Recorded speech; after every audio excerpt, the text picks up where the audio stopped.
Assalamualaikum warahmatullahi wabarakatuh. Salam sejahtera, salam budaya, rahayu, rahayu, rahayu. Berjumpa lagi dengan saya Mas Oo di channel Pusaka Jawa Official. Alhamdulillah wa syukurillah. Segala puji bagi Allah yang telah memberikan segala nikmatnya. Nikmat yang paling besar bagi kita adalah nikmat iman dan Islam, serta nikmat diberikan kesehatan. Di antara nikmat-nikmat yang lain yang tidak bisa kita sebutkan secara dohir maupun batin, semoga Allah Subhanahu wa Ta'ala selalu menjaga iman Islam kita. Amin. Sampai ajal menjemput kita, Amin. sampai nafas terakhir kita. Amin. Salawat serta salam semoga selalu tercurah kepada junjungan Nabi besar kita Nabi Muhammad SAW beserta keluarganya, sahabatnya, serta pengikutnya ila yaumil akhir. Allahumma ja'alna minhum. Semoga kita semua mendapatkan syafaat dari beliau kelak di akhirat nanti. Amin. Sahabat Pusaka Jawa dimanapun Anda berada, semoga sahabat Pusaka Jawa dalam keadaan yang terbaik dalam lindungan Allah Subhanahu wa Ta'ala. Dijauhkan dari segala macam mara bahaya baik zahir maupun batin. Amin. Dijauhkan dari segala macam musibah baik musibah banjir, angin topan, longsor, gunung meletus. Amin. Amin. Musibah penyakit maupun musibah ekonomi. Amin. Rezeki seret, kantong kempes ya wah. Dan tidak cuma sahabat Pusaka Jawa, handai tolan teman-teman sahabat Pusaka Jawa pun saya doakan hal yang sedemikian rupa. Sahabat Pusaka Jawa, kali ini saya kedatangan tamu senior keris dari Tegal. Asalnya sih memang dari Wetan, Jogja, Sleman. Jadi ini ikutnya senior saya, namanya Pak Eko. Pak Eko sinten Pak? Hadi Winarno. Pak Eko Hadi Winarno. Pak Eko Hadi Winarno itu profesinya sebagai teacher. Pengajar. Momong bocah. Ngomong bocah, angger aja ngomong bebek. Itu ya. Nah, sahabat Pusaka Jawa, kali ini Pak Eko, kita panggil saja Pak Eko Hadi Winarno itu akan memberikan satu pengetahuan ataupun edukasi kepada generasi milenial. Hitung-hitung go amal jariah ya, sedekah jariah lah. Kita di sini ketika akan membabar satu bentuk tosan aji warisan dari leluhur, kita hanya menyampaikan apa-apa yang menjadi ilmu leluhur, kita sampaikan. Untuk percaya tidaknya itu hak prerogatif masing-masing. Kita hanya menyampaikan karena kalau tidak disampaikan ilmu akan hilang. Seperti itu, karena ini termasuk budaya leluhur kita. Nah, Pak Eko, saya mau tanya, Pak Eko itu senang dengan pusaka mulai kapan? Apa dari kecil? Sejak muda dan sejak mungkin remaja. Saya SMA udah seneng. SMA sudah senang. Saya mau tanya sekarang Yusuannya pinten? Baru 57. Baru 57. Ya, makanya saya bilang senior. Makanya kalau saya sebagai seorang generasi muda, saya cabe-cabean. Ya Pak Eko, saya mau belajar sama Pak Eko. Nah, Pak Eko berarti memang dari muda orang tua sudah punya pusaka awalnya atau peninggalan kebetulan kan leluhur saya itu ya pejabat desa lah. Alhamdulillah. Itu, ya banyak peninggalan biasa. Siap. Mungkin YouTuber tahu kan, orang-orang dulu kan kalau menjawat pasti punya sesuatu yang itu pegangan itu. Ya, karena mungkin saya punya darah itu mungkin ya. Siap. Akhirnya suka juga saya. Termasuk batu akik, pusaka itu memang dari muda saya suka. Jadi kalau dulu Mas O ngatakan geger-gegernya akik yang belum lama ini itu kan dikatakanlah mereka baru TK, kita udah mahasiswa gitu kan istilahnya. Kan gitu. nyerah ya. Artinya mereka geger baru. Iya, kita kan udah main jam terbang, udah mana ini gitu. Seperti pilot jam terbang. Oke, sahabat Pusaka Jawa, jadi Pak Eko ini hobinya turis batu dan keris. Ya, tentunya akan sangat menarik ketika kita babar koleksi kesayangan dari Pak Eko. Pasti saya pengen mengulik koleksi Pak Eko yang bentuknya jimatan atau ageman beliau. Karena secara nanti kalau saya ngomong murni paranormal. Paranoid lah ya. Paranoid baiklah aja paranormal. Pak Eko mempunyai energi yang besar. Saya nggak bohong, Pak Eko mempunyai energi yang besar. Jadi ya itu sajalah, jangan panjang lebar. Nah, Pak Eko, apa yang dibawa oleh Pak Eko ke sini pusakanya, coba Pak Eko. Dan nanti Pak Eko silakan ceritakan. Ya. Alhamdulillah saya ini dapat pusaka di lingkungan rumah orang tua saya di daerah Limpung Batang, Pekalongan sana. Limpung. Masih gunung, Pak. Iya, daerah pokoknya seperti daerah Balapulang loh ini daerahnya. Saya tahu pernah saya Limpung. Jadi ceritanya saudara dan tetangga itu di belakang rumah bapak saya itu ada pohon nangka. Ya. Itu kalau malam sering bunyi seperti lenang ya orang Tegal ya. Dipukul tang. dilacak kok dari pohon nangka. Kan nggak masuk akal, masa pohon nangka bunyi seperti logam kan. Akhirnya saya juga penasaran. Saya mengajak teman saya yang biasa ngambil, Mas, tolong dicek itu ada apanya pohon nangka, katanya. Yang biasa narik pusaka. Iya, itu siap. Dicek. Oh iya Pak, ada Pak itu. Katanya, bisa diambil nggak Mas? Oh sakit, bisa. Ya kalau bisa ya, kalau memang jodoh saya tolong diambilkan. Tapi jangan dipaksa, kalau memang kayak jangan dipaksa. Itu berarti bukan rezeki saya kalau nggak mau. Kalau memang rezeki ya silahkan diambil. Akhirnya teman saya itu, insya Allah bisa Pak. Itu tahun berapa Pak? Berarti ini 10 tahun, sekitar 15 tahun yang 15 lalu. tahun yang 15 lalu. tahun yang lalu ya. Udah lama lah lama. Ya, 2000 sekian. Ya. Almarhum istri saya itu yang pertama masih hidup dulu. Sekarang kan saya sudah kedua, tapi yang kedua meninggal, saya mudah lagi. Jadi sudah istri saya meninggal udah 7 tahun, berarti masih segar bugar dulu, berarti sudah 15 tahun lah kurang lebihnya. Akhirnya oleh teman saya diambil. Lah keluar seperti yang pertama keluar adalah bilahnya. Terus pegang dulu dia, kemudian lah saya tanya, kok bilahnya tok Mas? Lah padain di, saya bilang gitu. Belum, sabar Pak, sabar. Dulu. Itu malam hari? Malam hari, ya. Sekitar jam 11 malam. Tar dulu. Jadi pada waktu pengambilan itu saya di samping dia. Memang bukan trik bahasanya. Soalnya kan banyak sekarang sahabat pusaka Jawa kita ketahui toko kondisit, apa toko nenggene, lengan dawa, ya kan? Dan yang saya percaya itu sinar biru itu keluar dari atas. Kelihatan. Jangan lihat. Lihat sendiri, wong saya di belakangnya itu. Itu Pak, lihat Pak, sinar turun Pak. Begini, dia turun, dekat, Kang. Ini Pak, kepegang sudah. Terus ya lo kok cuma isinya. Padanya dia. Saya kan tahu masih ada padanya. Ngeyel. Cari sing narik ngerti orang ngeyel. Tapi kan masih ada wadah, nggak mungkin seperti ini. Sabar Pak, nggak dulu. Ya terus ritual lagi. Yang kedua ambil, ya ini udah kena. Akhirnya kena semua, rangka sama isinya. Nah, pada waktu itu ada maharnya terus tidak gratis. Tahun segitu aja sudah nun sewu, 900.000. Ya kalau di sekarang kan berapa? Ya nggak tahu, emang 9 juta mungkin kan? Kursnya mungkin kan? Jadi, tapi karena memang satu keinginan dan ada hasilnya puas ya Pak ya? Dan uang nomor sekian, yang penting kepuasan. Bukan untuk gratis, cuma pada yatim piatu. Oh, jadi memang orang bagus, bukan masuk kantong. Iya, tidak. Ini Pak, kalau di Bang jatuh. Ya sudah, berarti itu memang syaratnya harus suruh bersedekah lah itu. Ini jenisnya apa Pak? Nah, saya kalau juga, kata beliau yang katanya semacam naga sosro apa katanya begitu. Coba kita lihat. Ya, monggo jenengan sing biasa pegang kan lebih tahu. Saya kan hanya jari atul dian gitu. Sahabat Pusaka Jawa dimanapun Anda berada, ini memang menurut saya ori ya. Arti kenapa saya bilang ori, saya kedepankan. Ini udah pernah dicek kuningan apa Mas Pak? Belum, saya belum ngecek. Ya, ini bentuknya kalau dari stilasi gambarnya ini memang jelasnya Nogo Sosro Pak. Ya, kemudian kita lihat looknya ya, 1, 2, 3, 4, 5, 6, 7. Nanti kita babar satu step by step ya Pak ya. Tapi kalau kayak saya itu membabar sesuai dengan pakem.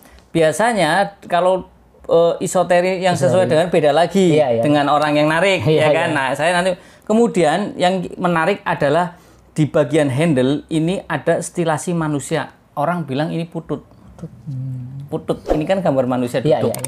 Jadi ini boleh dikatakan namanya Putut Nogo Sosro Look 7. Putut Nogo Sosro Look 7. Ya, Bapak ingat-ingat. Ya. Putut, tak catat ini. Putut Nogo Sosro Look 7. Saya tahunya hanya Nogo Sosro aja. Ya, ini karena di sini ada gambar orang duduk. Ini, nah biasanya untuk tangguh-tangguh lama, ya tangguh-tangguh era sebelum Islam, itu gambaran, ya sebelum Islam lah, pokoknya Hindu, Buddha, itu stilasi dari keris itu jelas. Nah setelah Islam masuk itu tidak berbentuk manusia persis, hanya gambaran-gambaran saja, mirip-mirip abstrak. Kalau ini kan masih.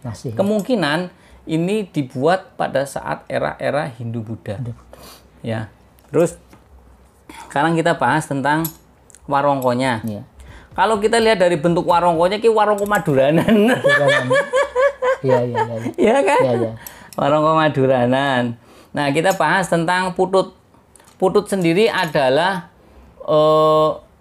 satu bentuk gambar ya manusia yang sedang duduk. Atau ada yang bilang semedi. Gitu.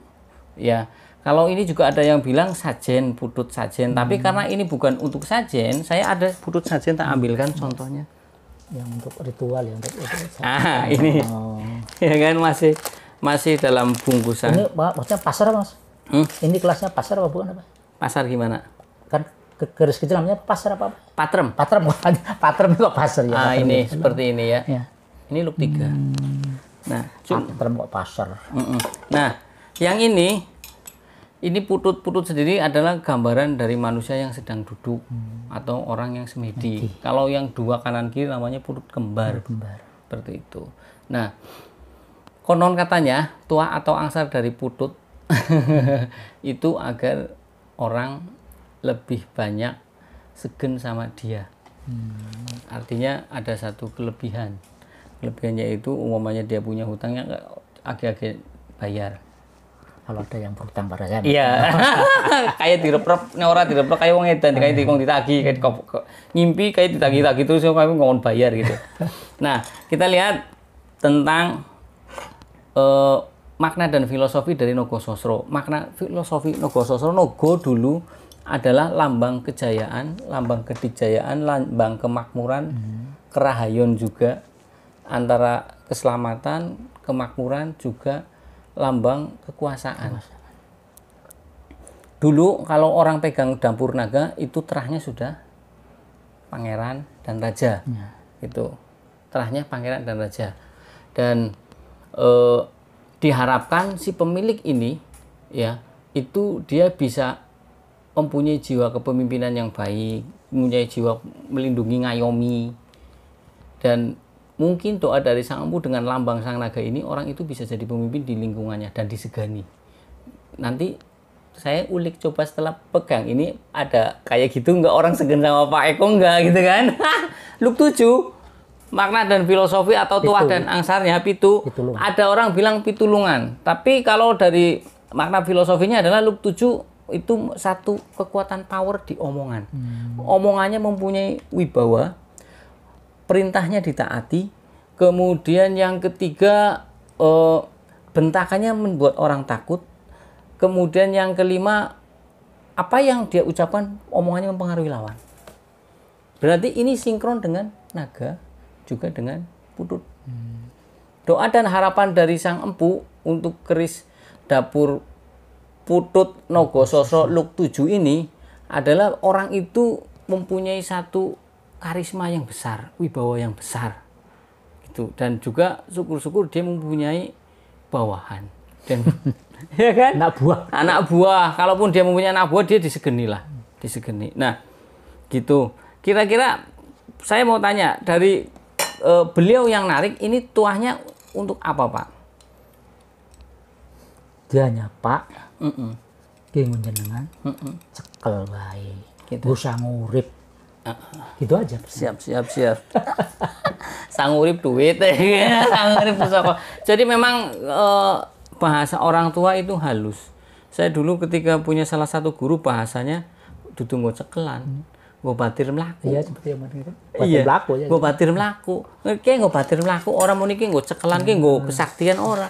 Wis nggo batir mlaku. Jadi mereka lebih low profile, tidak mengagungkan diri. Maknanya lebih dalam. Lebih dalam, artinya dia tidak menyombongkan. Nggo batir mlaku ketika ada hal-hal yang negatif diparingi selamat karo Gusti Allah Subhanahu wa taala. Nah, biasanya kayak gini. Ada pengalaman nggak, Pak? Pengalaman spiritual dengan keris ini setelah memiliki keris ini? Ada atau tidak? Secara spiritual ya biasa aja. Ya, itu berpengaruh pada kepribadian saya. Saya sebagai guru juga, anak-anak juga enggak. Macam-macam orang ledek lah ya. Mendelik ya. Ya, pokoknya saya masuk itu anak udah diem semua.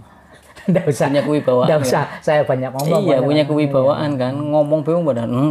Nah, itu tadi yang saya jelaskan. Berarti tidak begitu jauh, beda jauh. Jadi saya nggak usah banyak bertindak pada anak-anak. Kan kebetulan saya ngomong anak gede-gede. Iya, SMA sih ya? SMK ya. Oh, SMK. Dan banyak laki-lakinya. Iya. Itu kalau alhamdulillah ya saya nggak usah banyak ngomong. Kalau saya udah ada situ ya, udah Mas, tenang aja ya. Mari kita belajar. Nggak usah. Terus kamu nggak usah petakilan lah, udah biasa aja. Mari kita belajar bersama-sama. Nurut. Nah kalau yang ada yang istilahnya ketahuan ya tak panggil ke orang guru. Iya, terus? Ya paling nggak usah macam-macam lah. Kita sama-sama makan nasi lah. Iya. Udah. Tahu kan ya maksud? Ya Pak, udah. Udah nurut. Ini namanya win-win solution. Iya, iya. Ya. Iya. Sama-sama dimenangkan, sama-sama dienakan. Iya. Terus ngapain? Ya, ribut-ribut udah pada tua. Nggak usah Udah pada pakai kerja, kekerasan lah. nggak usah pakai kekerasan. Untuk apa? Ini berarti termasuk yang sering dibawa, Pak? Apa di rumah saja? Iya. Ya? Kadang-kadang tak bawa kalau pas lagi Batir banget. melaku, ya. Kalau enggak ya tak bikin di rumah. Siap. Sahabat Pusaka Jawa, ini yang namanya keris jimatan. Ini ikutnya jimatan. Ya, karena bentuknya kurang lebih jimatan 15 cm ke bawah. Iya, iya. Ini kemungkinan antara 12 cm kan? 12 cm. Ya, sahabat Pusaka Jawa, dan jimatan-jimatan itu yang kadang buat pegangan orang, ditembak orang mempan, gitu loh. Besi kuning cuil, ya kan Pak? Gitu. Nah, ini besar sahabat Pusaka Jawa. Saya punya tinggalan dari guru, tapi tak tancepan di tongkat. Mana ya? Aduh, tongkatnya mana ya? Tapi bentuknya panjang, tak masukkan ke tongkat. Jadi kalau saya bawa tongkat nggak tahu padahal dalamnya ada. Itu buat batik, itu tongkat itu. Tongkat komando Pak. Karena tongkat jalan. Oh. Yang itu Pak. Pentong ya? Itu tuh. Nah, belakangnya. Nah, itu. Ini. Yang ini. Iya. Ini di dalam sini ada besi kuning panjang segini. Ini didapat dari tetangga sebelah. Tetangga sebelah gaib maksudnya. Iya. Tetangga sebelah. Kemudian kita belah, saya pas ke Jogja beli ini 2, tak sobek, dibor, masukin di paten. Ini di sini dilak. Dibor dari sini. Terus ditutup lak. Itu panjang berapa Mas? Besi kuningnya? Segini. Segini. Ini dari guru saya dulu. Ngobatir melaku. Jadi kalau taruh di mobil, ya kan? Tak cuma taruh di mobil, kadang kalau perlu butuh melaku. Karena saya suka jalan-jalan pergi malam. Itu. Nah, sahabat Pusaka Jawa, Pak Eko juga punya keris besar, ya. Tapi sayangnya belum diwarangi ya Pak Eko ya. Mana ya? Ini ya. Nah ini sahabat Pusaka Jawa. Ini kalau kita lihat dari warongkonya, ini ikutnya Brangah ya. Brangah Yogyakarta. Kayunya seperti kayu asem. Ya, handle-nya ini handle paku buonon, mendaknya kendit silang merah, bilahnya tilam upih. Tapi gagah, wangi nemen ya. Ini kalau diwarangi bagus Pak, coba tak dekatkan. Kira-kira ini full pamor, kemungkinan wasutah Pak. Tapi bilahnya utuh ini. Bilahnya utuh dan garapnya bagus. Sahabat Pusaka Jawa bisa lihat ciri-ciri keris garap bagus, pejetannya dalam, tikel alisnya pun dalam. Kan ada tikel alis yang dangkal Pak.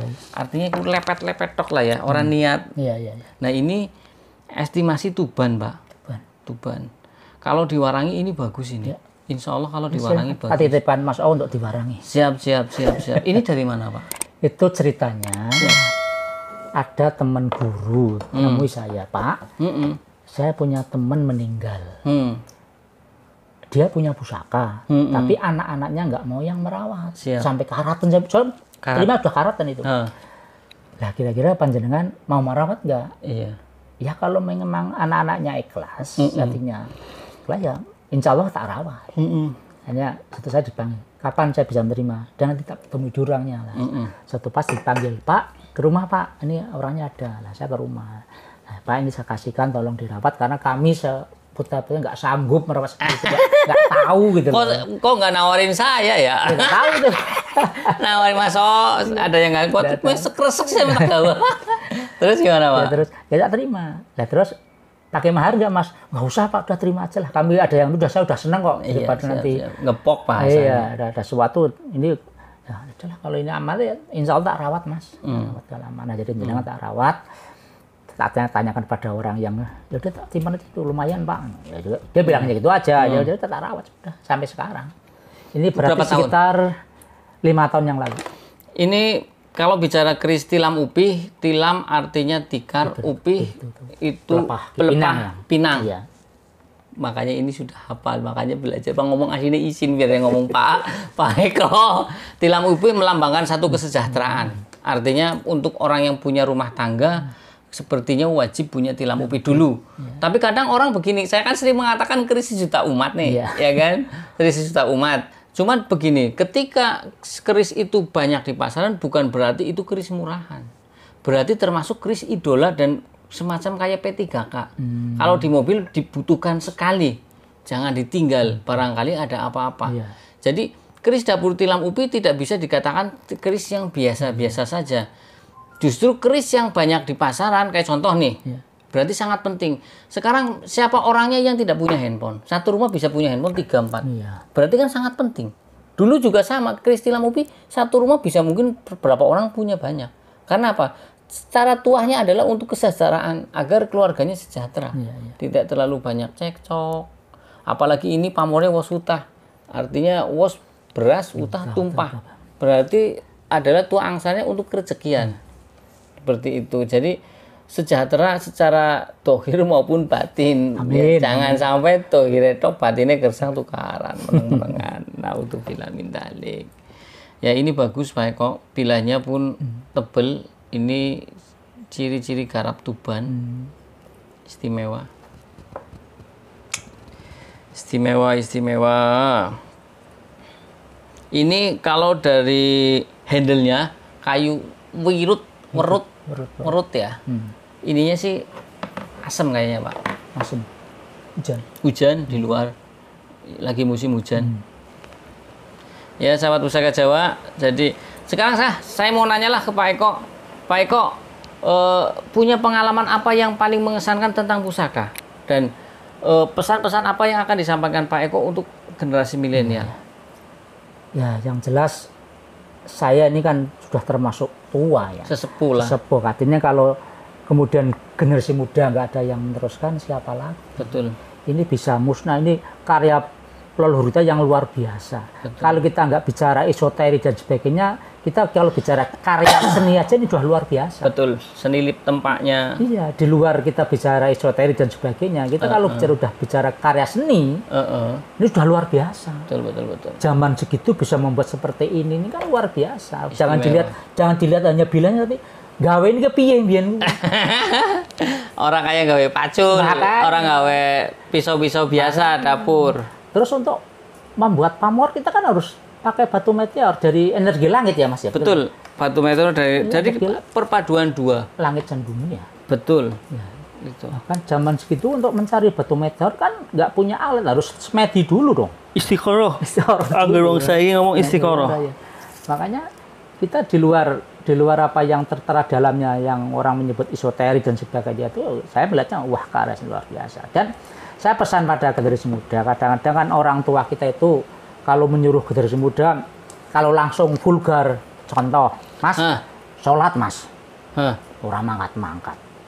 Maka kalau orang-orang yang bijak, wisdom ya, wisdom, kearifan lokal ya, kadang-kadang kan ada seorang katakanlah pemimpin ulama atau pondok pesantren, biar santrinya mau sholat tidak usah diperintah, dengan cara diberi amalan. Betul. Biasanya kan begitu. Sebenarnya itu apa? Menjaga biar sholat aja sebenarnya itu. Betul. Mas, ya amalan gue pengen pilih ilmu iki. Ya nah, amal iki. Caranya apa ya? Kudu diwaca saben sholat ping 100. Contoh aja kan. Padahal tujuannya apa? Menjaga sholat toh sebenarnya. Betul. Kalau orang dulu juga sama. Katakanlah saya orang tua ingin membuat anak saya lebih baik. Kita paling keris hebat. Tapi kowe kena nyekel keris iki angger kudu ngadoi mo 5. Artinya kan biar ada orang tua satu itu pesan tersirat. Iya, biar jadi anak yang baik sebenarnya. Betul. Kan? Cuma itu sebenarnya. Akhirnya, aduh, anggar aku ngelakoni molimo gue orang mesti hilang, padahal enggak. Padahal biar dia anak baik. Betul. Molimo kan jelek semua. Betul, enggak ada yang bagus. Madon, madat, maling. Betul. Ya itu kan jelek semua. Kalau dia meninggal itu kan insya Allah jadi orang yang baik. Betul. Nah kemudian yang sekarang dengan era keislaman kita yang sekarang ini mungkin dengan cara tadi menjaga sholat dengan diberi amalan-amalan yang harus dibaca tiap sehabis sholat. Otomatis anak 40 hari. Nah, ya itu kan harus sholat. Lumayan. 500 ping 100 kan ping 5 ya. 500 ping 40 dina. Nah, udah kelihatan Udah banget. kelihatan 20.000. Bahasanya udah cara-cara orang dulu kearifan lokal wisdom. Banyak kearifan apa yang dipunyai orang-orang dulu. Contoh lagi ini kalau mungkin YouTuber pada mendengar keton dari suatu tempat ada kolam yang isinya lele umpamanya. Seperti di Bima itu kan ada. Gimana? Yang di Bima apa? Yang Telaga Renteng ya itu kan yang ada lelenya kan. Orang dulu kowe ora kena nyekel lele sing nang kolam kuwi. Angger kowe nyekel mati. Padahal tujuannya apa sebenarnya? Biar tidak diambil, semakin banyak lestari. Itu aja. Tapi kalau aja jukut lele nang kono ora mandi. Ora mandi. Lagi umpamanya untuk hutan atau tumbuhan. Itu pohon jadi tebang. Wani nebang pohon itu celaka kamu. Ora wani wis. Apa? Hanya lestari hutan itu kan.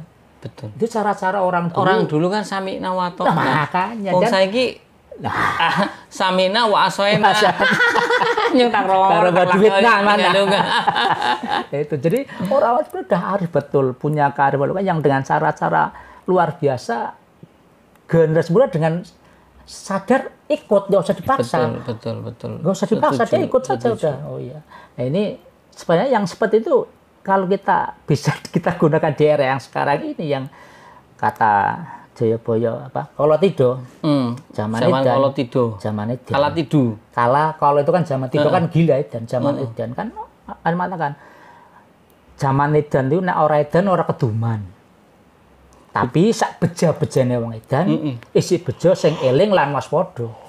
Itu kan kata orang ya memang betul. Ini iya kalau memang orang yang gila untung tapi masih lebih beruntung orang yang masih ingat sama waspada pada Allah. Kan begitu. Itu kan wejangan-wejangan yang masa lalu yang harusnya ya tadi sudah dilupakan generasi muda sebenarnya. Tapi kan itu sebenarnya filsafat masa lalu yang kita punyai oleh leluhur kita sebenarnya. Tapi sudah ada sudah dilupakan ya karena tergerus oleh gencarnya budaya zaman budaya barat, budaya yang seperti sekarang kiblatnya malah ke barat. Makanya dicekoki oleh orang barat. Terus terang saja YouTuber saya ini sebagai pemomong anak kadang-kadang juga kesulitan sekarang ini ingin memberikan yang ngajari gampang Mas. Saya punya pentas tapi mendidik itu yang paling sulit. Karena mengubah tingkah laku orang. Kalau mengajar kan ya mentransfer ilmu saja. Betul.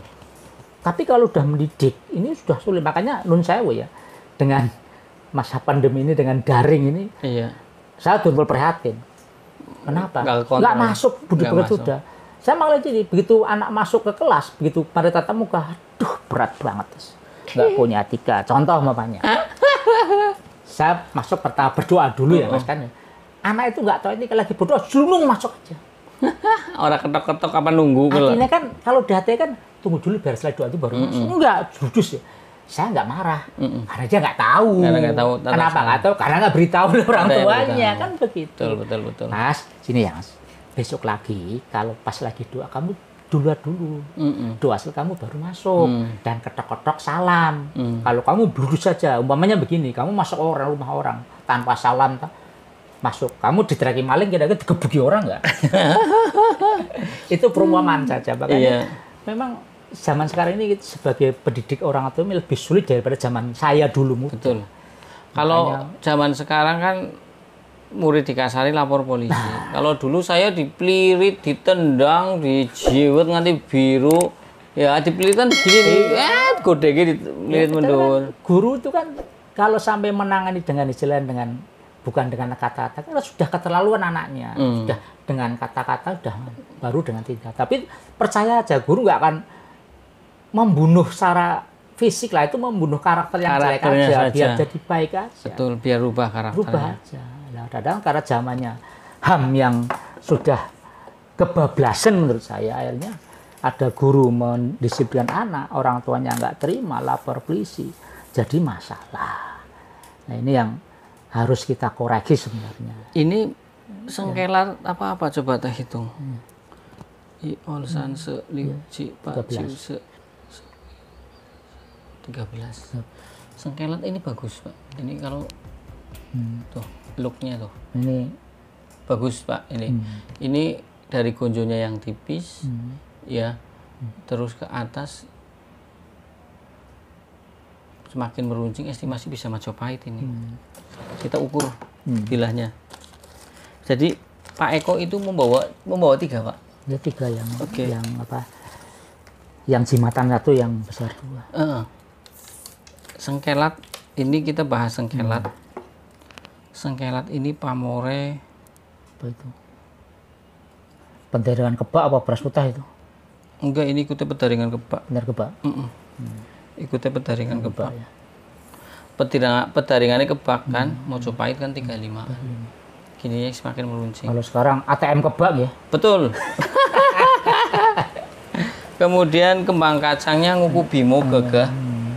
Kembang kacang kayak gini gagah ini, tidak gampang patah. Gonjone tipis, sokokannya juga dalam. Dengan hitungan umur yang ratusan tahun ikut tergolong utuh. Pamore dari bawah sampai ke atas penuh. Istimewa. Ini cuma perlu dikasih minyak singer aja ini, ada karat-karat sedikit yang nanti hilang. Saya di rumah ada. Siap. Oh ya, masih mau tanya Mas. Siap. Ini barangkali generasi muda juga butuh pencerahan. Kan kita sering ngomong kembang kacang, pecetan. Lah, terus coba Mas Om menjelaskan apa arti kembang kacang itu, gunanya untuk apa, pecetan itu untuk apa, barangkali bisa memberi penjelasan. Sebenarnya yang namanya kembang kacang, pecetan itu adalah satu bentuk ricikan, Pak. Ricikan. Jadi kalau umpamanya untuk mencirikan atau membedakan antara dapur satu dengan yang lain. Itu kalau makna khusus enggak ada. Makna pokoknya pecetannya ini tuh untuk apa, bukan? Oh, enggak ada. Nah, cuman kayak gini, kalau umpamanya kembang kacang bentuknya banyak, ada nguku bima, ada pokok, ada gelung wayang, ada bungkem, seperti itu. Nah, terus untuk membedakan look 13 yang sengkelat dengan parung sari di sini. Lambe gajahnya kalau sengkelat 1, ini kan centil lambe gajah, kalau parung sari 2. Ada dua sap begini. Ini 1, ini jalen. Itu Pak. Jadi kalau untuk itu jalen itu artinya apa, Mas? Kayak apa ya? Jalen kayak jalu. Oh, jalunya, jalu ya. Ya. Seperti itu. Nah, itu maksudnya kan seperti kembang kacang jalen itu kan berarti hanya mencirikan untuk membedakan. Untuk membedakan ricikan keris. Punya makna, bukan jalan pokoknya untuk ini, untuk bukan. Enggak, untuk membedakan. Yang bisa kita babar doa dari Sang Empu adalah lambang luk, nama dapur, sama pamor. Yang lebih penting pamor. Tapi kalau ricikan hanya mencirikan perbedaan. Tangguh mana bisa ketahuan. Kalau umumnya kayak garap-garapnya Empu Umyang, ini juga kayak gini, kembang kacangnya juga sama, gede-gede. Artinya enggak kokoh, artinya berwibawa. Ini estimasi Mojopahit. Terus ini ikutnya nguceng mati. Gonjo sekar karena pamor melumah. Sengkelat ceritanya panjang. Ya, ada 2 versi. Yang pertama diciptakan oleh Empu Sedayu, yang kedua diciptakan oleh anaknya, Caka Supo. Seperti itu. Sahabat Pusaka Jawa, look 13 adalah melambangkan agar kita si pemilik stabil secara kejiwaan maupun status sosial. Karena dengan umur 57 butuh stabil. Ya Pak. Selain stabil jiwanya, status sosial dikasih pedaringan kebak ya ayem uripe ra. Bener Pak? Alhamdulillah. Saya umpamane jiwanya stabil, status sosial stabil, berhasil dipangan lakai, apa ini mumet toh. Kalau ini kan materinya ada dengan lambang kemapanan. Di sini lambangnya mapan secara materi, pedaringan kebak. Pedaringan kebak juga ada satu doa yang terselip untuk perlindungan. Monggo. Ya, monggo. Di rumah koleksi ada berapa Pak? Ya nggak banyak lah, paling sekitarannya 10-an. Ya, 10 sudah alhamdulillah, Pak. Karena Nggak banyak. nyarinya juga kan susah. Iya. Ya, next time mungkin saya bisa main ke rumah Pak Eko, review di sana, di ruang tamu, ya kan? Itu kan termasuk betul yang jimatan juga masih banyak. Masih banyak ya? Semar mesem kan masih ada. Siap. Di rumah itu. Itu yang punya bapak yang semar mesem yang duduk itu tak iri belum dikasihkan. Diirik-irik. Iya bang, sepuh Pak. Wih, kula mawon. Bentuknya tosan aji besi. Iya, tapi kan ada sebenarnya hanya ada apa? Namanya apa? Gagang itu apa? Beksi. Paksi itu ada dudukannya, jadi bisa. Oh, Katanya istimewa. Lebih istimewa itu memang. Itu yang pegang bapak saya. Istimewa. Bapaknya masih hidup. Kenapa nggak mau dilepas? Ya nggak tahu, pokoknya itu orang Masih tua. seneng? Ya mungkin. Ya nanti paling jatuh beras saya kalau dia. Colong wae, Pak. Marahi orang bener ke colong. Jangan. Itu nanti kalau rezekinya ke saya juga. Betul, Karena betul, di antara betul. saya di antara putra-putra bapak itu yang senang tosan cuma saya. Jadi sama sahabat Pusaka Jawa, saya 8 bersaudara, yang seneng tosan aji cuma saya. Iya. Jadi itu. Ya paling ke sana di yang lain nggak ada senang kok mau apa. Iya. Paling paling dikasihkan, kan paling dikasihkan saya lagi mas, penjenengan. Paling gitu, saya nggak bisa perawat kan itu. Kita tunggu aja nanti itu memang tak tidak tuh. Bagus tuh kalau yang bisa duduk itu. Memang kan katanya memang untuk yang dulu bapak kan kepala desa sih. Ya. Lebih banyak orang simpatik. Gitu. Semar itu lebih banyak ke pengasihan. Kan punya 2 itu, yang ada paksinya, ada yang duduk, yang dikasihkan yang nggak ada dudukannya itu, dikasihkan sudah. Dudukannya pakai kayu, Pak? Iya, kayu jati. Kayu jati.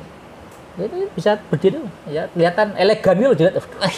Toko nang meja ya keren ya. Iya, keren. Buat meja taruh di sini buat pajangan bagus. Ya sahabat Pusaka Jawa, jadi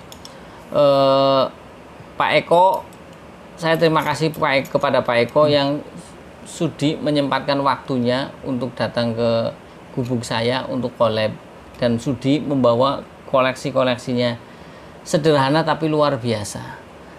Kalau di pamori bior nanti. Ini Pak Eko jimatan, artinya kalau pusaka jimatan yang diambil adalah sisi esoterinya saja, sisi spiritualnya saja. Ya, dan ini hanya sekedar sarana. Ya umpamanya setelah pegang ini ditembak orang memandang kowe kabeh kersane Gusti Allah. Iya, Pak. Iya. Allah yang ini berkehendak kayak gitu. Jadi yang perlu kita benahi adalah di mindset kita. Di tauhid kita, bahwasanya semua yang terjadi karena kehendak Allah Subhanahu wa taala. Menurut saya syirik bukan zina. Syirik itu di sini kok. Nah, itu menurut saya. Lah yang berbuat syirik kan manusia. Makanya bukan ini tapi ini sini. Manusia ada satu organ yang menjadi raja, berarti raja adalah hati. Rusaknya hati ya, rusaknya manusia rusaknya hati. Nah, ini nih. Ya, Pak ya. Alhamdulillah Pak Eko sudah datang. Saya kira itu saja sahabat Pusaka Jawa. Pembabaran kita kali ini. Mungkin next time Pak Eko akan bisa membawa pusaka yang lainnya, atau nanti mungkin setelah ini sudah diwarangi nanti kita babar, biar kelihatan pamornya. Ini estimasinya tuban. Cuman ini kebanting, Pak. Apanya? Handle-nya terlalu kecil. Iya. Enggak, barangkali jenengan ada yang aja mau sekalian di. Yo ada. Di reparasi sekalian biar wangun begitu, nanti sekalian dengan mewarangi. Saya harus memberi ganti margaret, enggak apa-apa. Oh, siap. Sekalian aja kalau saya. Jadi dagangan ya. Kalau saya itu posisinya masih utuh sahabat Pusaka Jawa tuh, 7 cm. Serahkan pada ahlinya kalau saya itu. Ntar Pak, cari yang utuh. Ya, kecilin. Belum. Nantilah sahabat Pusaka Jawa, nanti silakan. Kita cari yang bagus. Kita tinggal di sini biar jadi. Iya. Ya. Oke, sahabat Pusaka Jawa, untuk closing dari saya itu saja. Jika saya ada salah-salah kata, saya minta maaf. Kesalahan mutlak milik saya, kebenaran milik Allah Subhanahu wa taala. Sahabat Pusaka Jawa yang ingin request nama dapur, silakan komentar di kolom komen. Jika ada saya babar, jika tidak ada buat PR, jika tidak maafkan minta dimaafkan. Saya dan Pak Eko minta maaf, undur diri. Assalamualaikum warahmatullahi wabarakatuh. Salam sejahtera, salam budaya.